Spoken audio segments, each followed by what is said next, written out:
아버지, 야곱이 말이죠. 아버지 이렇게 야곱에게 모든 재산을 다 뺏길 겁니까? 아버지. 예. 그러니까 이제 라반이 막 흔들리죠. 주변에서 하는 얘기를 막 들으니까 사람인지라 이렇게 속는 거예요. 이게 또 속이는 거고. 그러니까 이제 라반이 미스바에서 딱 돌기둥 세워놓고 앞으로 절대 누가 뭐래든 마귀에게 속지 말자. 예. 마귀에게 속지 말자. 마귀에게 속으면 야, 우리 관계가 깨진다. 재물은 둘째치고 너와 나의 사이가 깨지면 되겠느냐? 나는 삼촌이고 너는 조카지만 사실은 나는 장인어른이고 너는 사위지 않냐? 내 딸을 둘이나 데리고 갔는데 우리 그 사이가 망가지면 어떻게 되냐? 큰일 나지. 절대로 우리 사이를 망가뜨리는 마귀에게 속지 말자 하면서 이 기념비를 딱 세우는 거예요. 누가 뭐라고 해도 이제 아마 문제가 생기면 1대1로 만나서 해결하자 그럴 거예요. 그렇게 해서 기분 좋게 헤어집니다. 이게 얼마나 큰 축복이에요. 다음에 만나면 도망가고 싶은 사람들도 있는데 말이죠. 야곱은 다 그렇게 관계가 그렇게 만들어졌는데 하나님께서 라반은 책임져 주셨어요. 다음에 만나면 장인어른일까요? 삼촌일까요? 모르겠지만 기쁘게 만날 수 있게 해주셨어요. 너무 고맙죠, 우리 하나님. 자, 그런데요, 또 하나의 문제가 남아 있습니다. 어떤 문제일까요? 형 에서의 문제가 남았어요. 누가 만든 문제예요? 야곱이 만든 문제예요. 어머니 리브가가 도와서 만든 야곱의 문제, 야곱이 만든 문제, 바로 그게 형 에서의 문제가 남아 있습니다. 해결을 해야 됐습니다. 왜요? 라반의 집에서 계속 오래 살고 있을 수가 없었으니까 이제 가야 돼. 그 땅은 원래 야곱이 있어야 될 땅입니다. 라반의 땅은 야곱이 있어야 될 땅이 아니에요. 언약의 땅으로 아브라함, 이삭, 야곱, 하나님께서 가라 하신 그 언약의 땅으로 다시 가야죠. 자기의 자리로 가야 돼요. 근데 자기의 자리로 가야 되는데 거기에 누가 있냐면 에서가 있어요. 에서의 문제를 풀어야 돼. 답이 없잖아요. 근데 에서는 강해졌습니다. 옛날보다 더 강해졌어요. 엄청나게 강해졌어요. 에서는 성장했거든요. 400명의 군사를 이끌고 이쪽으로 오고 있답니다. 야곱이 이쪽으로 삼촌네 집에서 나왔다는 소식을 듣고 에서가 400명의 군사를 이끌고 오고 있어요. 사절단을 보냅니다. 사자를 보냈어요. 당신은 주고 나는 종입니다. 형과 동생 사이가 무너졌어요. 당신은 이제 주인이고 나는 종입니다. 그래도 안 돼. 그러니까 이제 뇌물을 1차, 2차, 3차 뇌물을 에서에게 보냅니다. 그럼 에서가 멈춰야 되는데 아닙니다. 계속 내려오고 있습니다. 계속 내려오고 있어요. 큰일 났네. 큰일 났어. 그래서 재산을 나눕니다. 반으로. 요쪽으로. 성경에 우리가 읽었죠. 요쪽 치면은 에서가 요쪽을 치면은 요쪽은 도망가려고. 여기까지도 잔머리를 굴렸단 말이에요. 그리고 자신은 아직 자기 가족들하고는 아직 약복강을 건너지 않았어요. 계속 불안하고 고민에 빠져 있었습니다. 어떻게 할까? 머리를 굴려도 답이 나오지를 않아요. 뇌물도 안 먹으니까 이게 어떻게 하란 말이냐 도대체.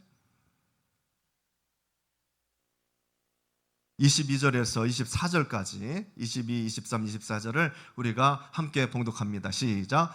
밤에 일어나 두 아내와 두 여종과 11 아들을 인도하여 야복 나루를 건널세 그들을 인도하여 시내를 건너가게 하며 그들 소유도 건너가게 하고 야곱은 홀로 남았더니 어떤 사람이 날이 새도록 야곱과 씨름하다가. 아멘. 기억나시죠? 지난주에 우리가 읽었습니다. 야곱이 왜 밤에 건넜을까요? 답은 하나밖에 없어요.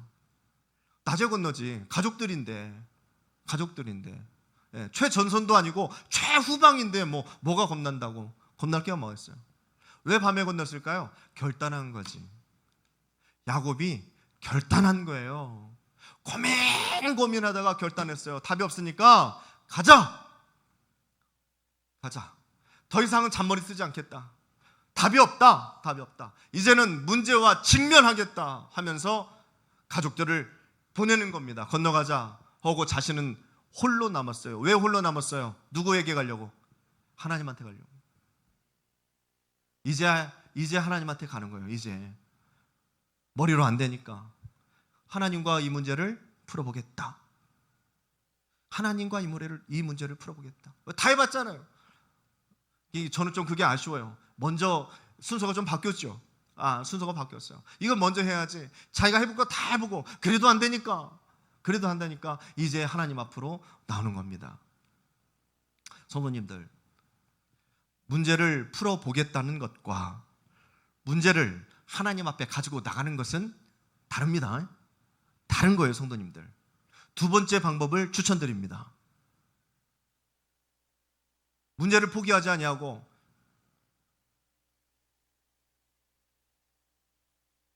내가 한번 풀어보겠다고 하는 것도 대단하지만, 문제를 피하는 사람들도 있어요. 도망가는 사람들도 있지만, 그럼에도 불구하고 우리는 하나님과 함께 문제를 풀어보겠다. 하나님 앞에 문제를 가지고 가겠다. 신앙인이라면 그렇게 해야 되는 겁니다. 성도님들, 잘 안 되실 거예요. 왜요? 성도님들이 다 해보고 하나님 앞에 가실 거예요. 대부분 야곱처럼. 야곱이 특이한 게 아니라 사실 우리도 야곱이에요. 다를 거 없어요, 성도님들. 근데 신앙인이라면 문제를 가지고 하나님 앞에 가봐야 되잖아요. 그게 십자가 신앙이에요. 그게 십자가 신앙이에요. 예수님께서 십자가에 달린 이유가 바로 그거예요. 우리와 상관이 2000년 전의 사건이지만 우리와 뜨거운 상관이 맺어졌잖아요.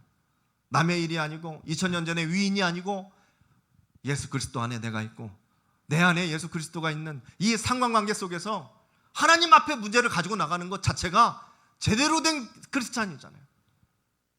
그게 십자가의 의미고 그게 십자가의 옵션이에요, 성도님들. 십자가 신앙에.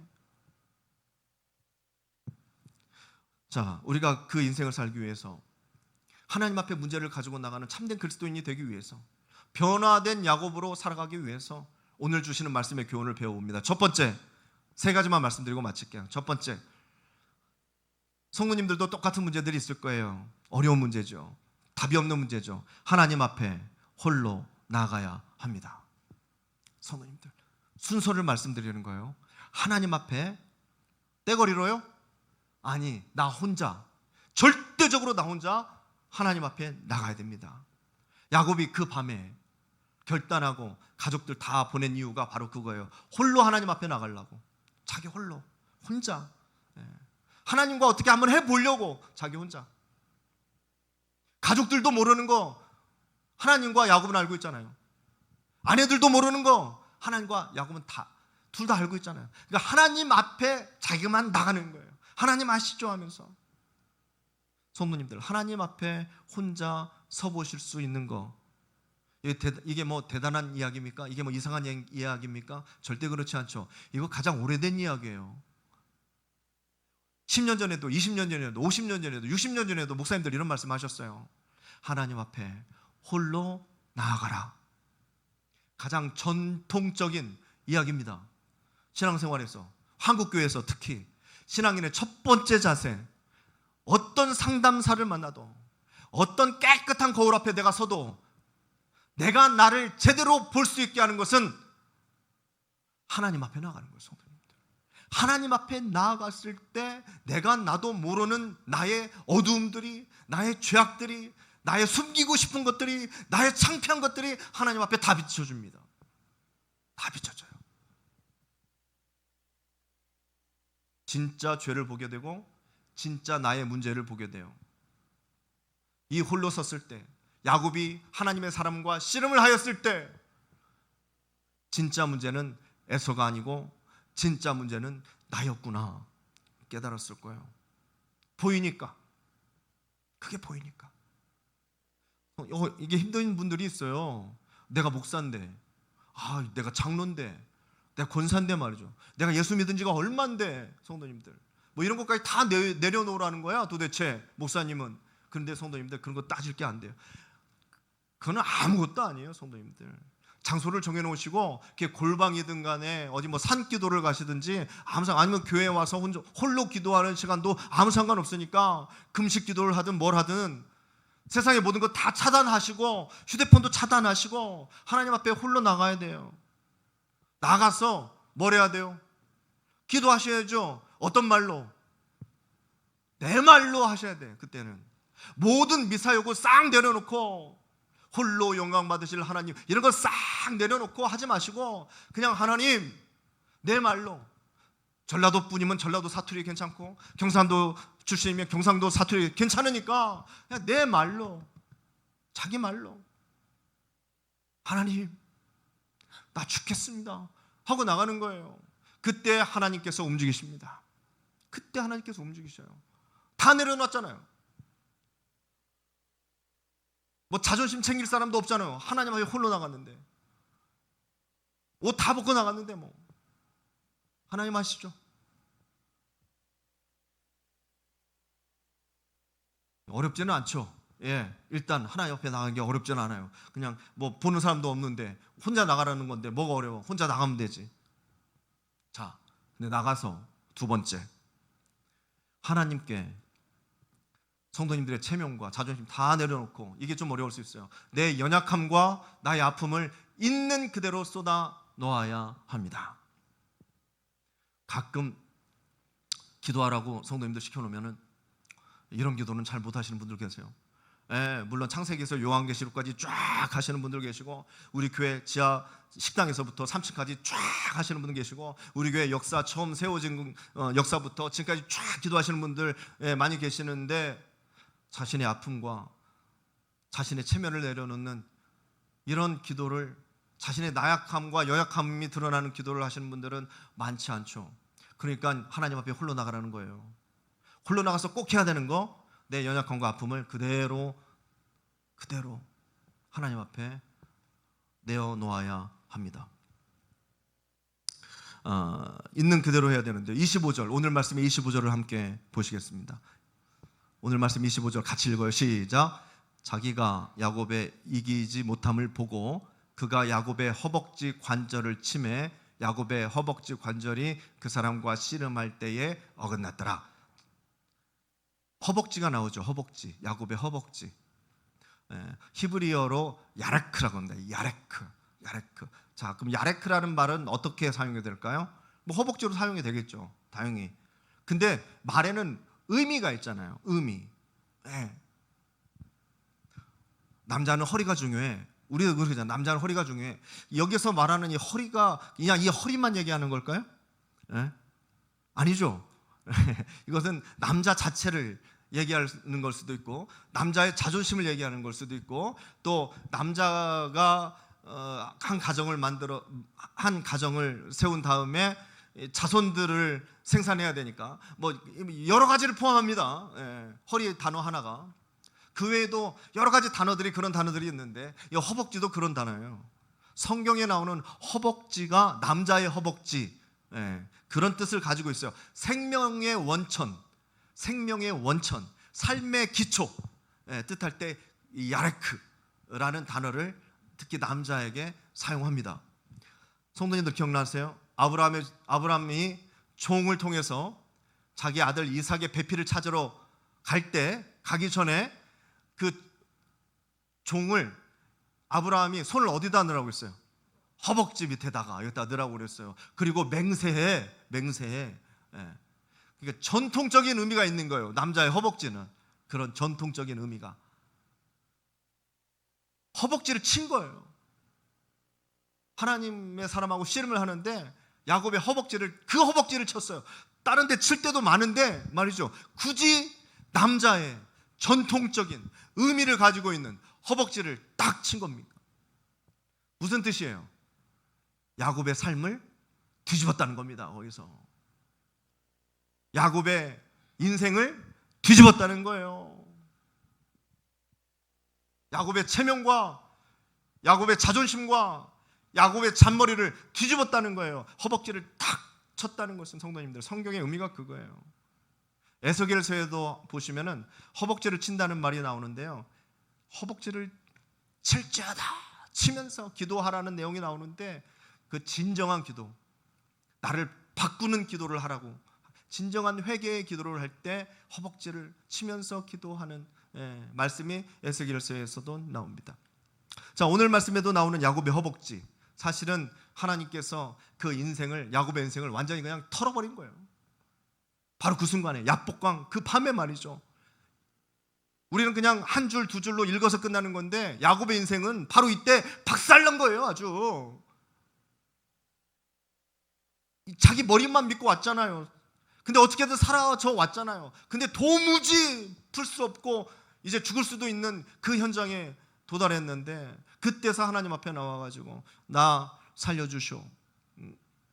나 살려주지 못하면은 나는 절대로 당신은 놓을 수가 없습니다. 나 살려주시오. 나 살려줄 수 있는 분은 당신밖에 없습니다. 바로 그 말이에요. 그 말이에요. 야곱의 연약함. 그동안 누가 야곱을 연약하다고 하겠어요? 아내가 둘이나 있고, 그 아내의 종들까지도 아내고, 아내가 넷이고, 아들을 막 숭숭숭숭숭 낳는데, 누가 재산도 이렇게 막 건들기만 하면 불어나는데 누가 야곱을 연약하다고 하겠어요? 근데 그 순간만큼은 야곱의 부족함과 연약함과 더러움과 꾀와 인간의 민낯이 다 드러나는 거죠. 다 드러나. 막 쏟아져 나오고 있는 거예요. 철저하게 회개하고 철저하게 부르짖는 거예요. 나를 축복해 주소. 제발 나 좀 살려주소. 그런 거예요. 자존심이 어디 있어요? 거기서 잔머리가 어디 있어요? 아마 막 눈물 콧물 다 흘렸을 거예요. 정말로. 어디서 거기서 체면 가지고 싸워요? 내가 안다리 걸으면 네가 바깥다리 걸어? 뭐 이런 씨름이 어디 있어요? 죽장살장 했을 거예요. 죽장. 안 그러면 죽으니까. 손톱이 다 빠질 정도로 끝까지 붙잡고 축복 안 해주면 나는 절대로 못 놔. 성도님들, 거꾸로 얘기하면 야곱은 자신이 가지고 쌓아왔던 모든 이런 뭐 명성 이랄 게 있겠는지 모르겠지만 야곱 스스로는 있을 거 아니에요. 건드는 족족족 다 잘 되니까 이 모든 것들이 다 무너졌어요. 다 무너지고 그냥 하나님 앞에, 하나님 저 아무것도 아닙니다. 하나님 전 더 이상 뭘 할 수도 없습니다. 한번 다 하나님 앞에 그냥 민낯으로 다 나간 거예요. 바로 그 순간이에요. 성도님들은 그런 적 없으세요? 하나님 앞에 그냥 단독으로 딱 나와가지고 그냥 막 쓰러져 버릴 때, 옛날에 여기는 카페트가 깔려 있었어요. 빨간색 카페트. 기억나실지 모르겠지만 무릎 꿇기 딱 좋아요. 기도하기 딱 좋죠. 여기서 기도하기 어려우면 여기서 기도하는 거예요. 막 목사님 안 계실 때, 뭐 계시면 어때? 쓰러져도 좋아요. 막 카페트니까 막 누워도 좋고. 성도님들, 저는 그럴 때가 간혹 있었어요. 막 그러니까 누가 화장실 가고 싶을 때 있죠. 성도님들, 막 급해가지고 막 배를 만져야 되나? 막 이러고 화장실 막 찾아갈 때 그런 것처럼 하나님께 막 기도하고 싶어가지고 막 쫓겨가는 거예요. 여기서는 사람들 막 눈 다 뜨고 있으니까 못하고 하나님 앞에 홀로 나가고 싶은데 집에는 애들 있고, 야 어떻게 하지? 사무실 있으면 전화 오고 받고 예배당 여기 카페트 깔린 데 가서 막 쓸어가지고 하나님 막 그냥 뭐 막히게 막 팍 터져 나오듯이 막 눈물 콧물 막 다 흘리면서 시간이 얼마나 흐르는지도 모르고 막 기도하는 거예요. 하나님 앞에 나 혼자 하나님 아시죠? 그때면 마음이 뭐 괴롭고 그랬겠죠. 20년 전에도 그런 적이 있었는데, 한박교회 부목사 때 말이죠. 수련회 가서, 여기서가 아니라 그때 뭐 김제인가 어디 애들 데리고 연합수련회 갔는데 그 저녁에 막 그 은혜가 막 쏟아지는 거예요. 그 새벽에.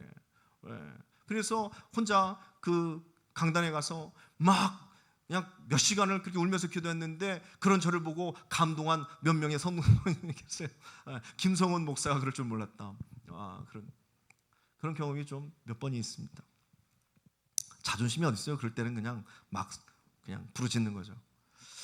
그래서 여러 가지 문제 앞에서도 하나님께서 풀어주신 게 한두 개가 아닙니다. 제 인생에서는 그래요. 성도님들 인생에는 어떠세요?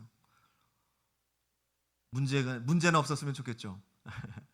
그래도 풀어가시길 바랍니다. 하나님 붙들고 씨름하여 하나님을 이겨버리시길 바랍니다. 하나님, 저는 아무것도 못하겠습니다. 제발 하나님께서 좀 움직여주세요. 하나님, 나 어떻게 해요? 할 때 하나님께서는 성도님들의 손을 붙잡고 문제를 해결해 주시기 시작합니다. 그래야 하나님께서 주관해 주시는 인생이 되죠. 자, 세 번째, 그렇게 기도했잖아요. 그렇게 나왔잖아요. 하나님 앞에 내가 나왔잖아요. 그리고 그렇게 하나님의 도우심을 다 내려놓고 자존심까지 내려놓고 기도했잖아요. 그러면 어떻게 해야 돼요? 하나님 앞에 남은 것은 모두 다 올인해야죠. 하나님께 다 맡겨야죠. 그렇게 해놓고 나와서, 그렇게 해놓고 저 교회 문을 열고 나와서, 그렇게 하나님 앞에 울고불고 기도해놓고 골방 문을 열고 나와서 그 다음은 내 마음대로 해요. 그런 사람들이 얼마나 많은지 몰라요. 그렇게 열심히 기도했으면, 그렇게 부흥회 때 은혜 받았으면, 그렇게 목사님 이번 설교를 통해서 뭐 이렇게 하면은 뭔가 변화가 있어야지, 결단이 있어야지. 근데 똑같아요. 예전과 똑같은 생각과 선택으로 사는 거죠. 안 돼요, 성도님들. 마지막은 어떻게 해야 돼요? 하나님께 올인해야 되는 거예요. 하나님께 싹 바뀌고 한번 해보세요. 하나님의 일하심을 한번 보셔요. 조급해하지 마시고. 26절을 한번 읽어보시겠습니다. 오늘 말씀 26절의 말씀입니다. 시작. 그가 이르되 날이 세려하니 나로 가게 하라. 야곱이 이르되 당신이 내게 축복하지 아니하면 가게 하지 아니하겠나이다. 무슨 뜻입니까? 야곱은 지금 하나님께 모든 걸 다 걸고 있는 거예요.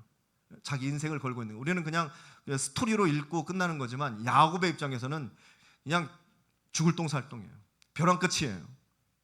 하나님 한 분만 매달리고 있는 거예요. 지금 이게 포기하지 않는 기도입니다.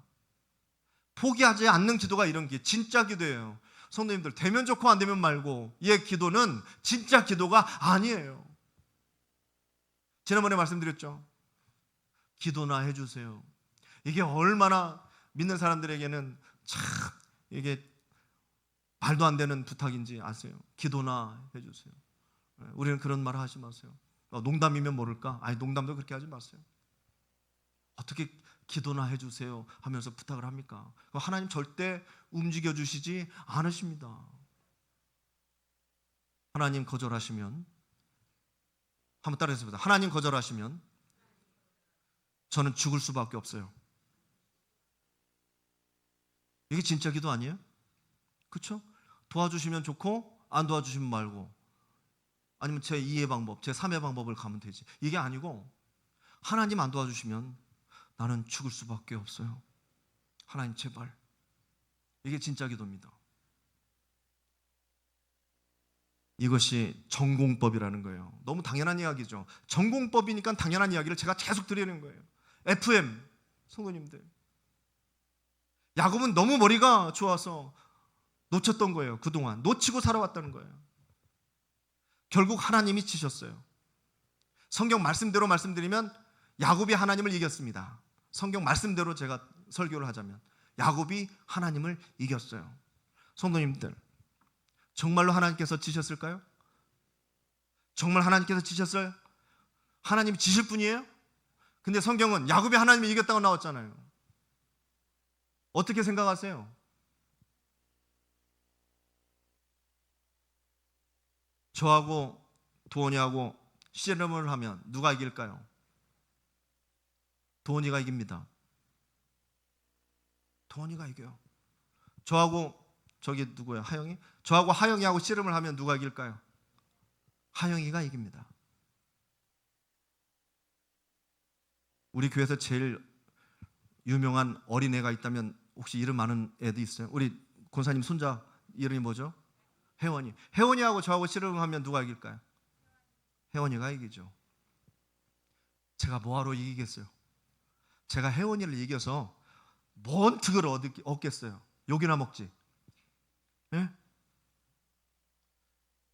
씨름하려고도 안 하지만 그래도 목사님 저하고 씨름해 주세요 오면 저는 좋죠. 목사님 저하고 씨름 한번 해주세요 하면 저는 너무 좋을 것 같아요. 사랑하는 성도님들, 하나님과 씨름해 보시기를 축복합니다. 하나님께서 져주실 거야. 하나님이 이겨서 뭐하게? 하나님 뭐 손가락 하나 딱 하면 이길 텐데 하나님께서 이기셔서 뭐하겠어요? 져주시겠지.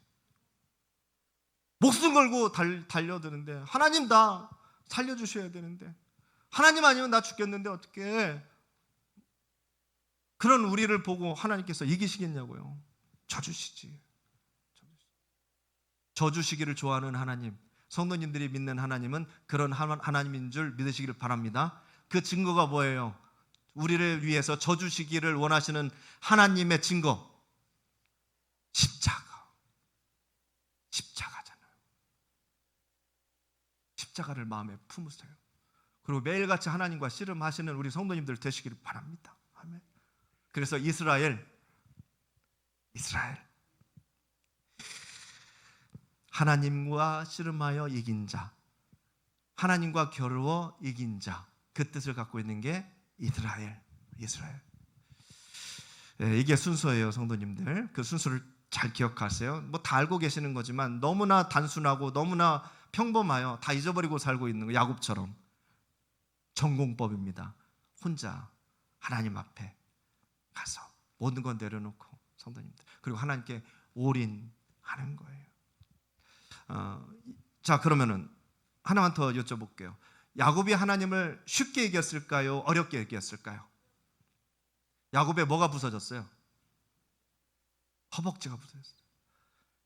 허벅지가 부서지면서까지 했어요. 성도님들, 자신의 삶이, 자신의 자존심이 그 순간 자기가 믿었던 모든 모든 무게들이 다 박살나면서 허벅지까지 부서지면서, 이 허벅지라는 게 성도님들 그런 의미가 있다는 거예요. 자존심, 그 생명, 한 남자의 인생, 그게 걸려있는 게 허벅지라는 뜻인데 이게 박살나버렸잖아요. 이게 박살나고 이름이 야곱에서 뭐로? 이스라엘로 다시 태어납니다. 의미가 있죠. 이제 순서가 맞아지죠. 이게 부서지면서 이스라엘이 되는 거예요. 성도님들, 이게 기도의 전공법이에요. 이게 문제를 해결하는 전공법이에요. 야곱이 이스라엘이 되었습니다. 잔머리로 살지 말고 하나님과 씨름하여 살아가는 인생이 되는 거예요. 자신을 믿지 않고 하나님만 믿고 사는 인생이 되었다는 거예요. 이름이 바뀌었다는 것은 인생이 바뀌었다는 뜻이에요, 성도님들. 저는 오늘 하나님께서 해주신 이 말씀 구구절절 감동이 되었는데, 특히 저한테 눈이 들어오는 구절이 있었어요. 이게 성경 큐티의 묘미잖아요. 늘 읽는 말씀인데 왜 하필이면 오늘따라 이 말씀이 눈에 들어오나 하고 밑줄 쫙쫙 긋는 그런 말씀. 어떤 말씀이냐면, 대단한 말씀은 아닌데 28절의 말씀 보시면 28절에 뭐라고 했냐면, 내 이름을 다시는 야곱이라 부를 것이 아니요. 별 내용 아니죠. 근데 저는 여기에서 감동이 되었어요. 내 이름을 다시는 야곱이라고 부를 것이 아니다. 이 부분, 그냥 이름만 바꿔주신 게 아니야. 너 이제부터 야곱이다, 아니 너 이제부터 이스라엘이다, 이름만 바꿔주신 게 아니라 하나님의 마음이 여기에 적혀 있는데, 내 이름을 다시는 야곱이라고 부를 것이 아니다 라는 거예요. 정말로 결단코 다시 너는 야곱이 아니다.